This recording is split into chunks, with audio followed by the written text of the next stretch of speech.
The delegate from Fairfax, Delegate Simon. Mr. Speaker, I rise for point of personal privilege. The delegate has the floor.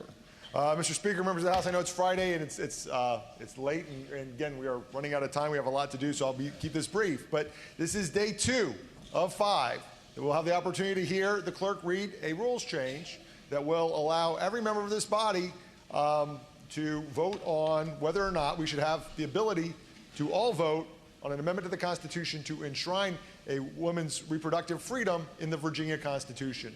And Mr. Speaker, we were reminded this morning of why an amendment like that is more necessary than ever, because this morning we had a panel of 5 legislators of a new committee of rules, I think it's called the Amendments and Other Matters subcommittee that sprung into existence the other day and met for the purpose of hearing some constitutional amendments. And we heard some testimony on a constitutional amendment that would have taken our same-sex marriage ban out of the Virginia Constitution. And we heard testimony from the Family Foundation to say, hey, wait a second, in a post-Dobbs world, we may soon be free to take that freedom away.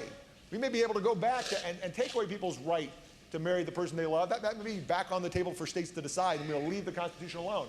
And so, Mr. Speaker, we already know that folks like the Family Foundation and other extreme elements of the party are salivating at the opportunity to start taking these freedoms away, even a freedom that's existed for more than 50 years for women in this country.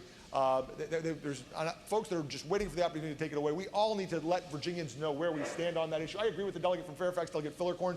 I hope that this becomes a moot point, that this afternoon you all pass the constitutional amendment on to the full committee and we get it to the floor. But I'm not counting on that, Mr. Speaker. And so this rules change remains really important as a way of letting Virginians know where we all stand on protecting a woman's fundamental freedoms.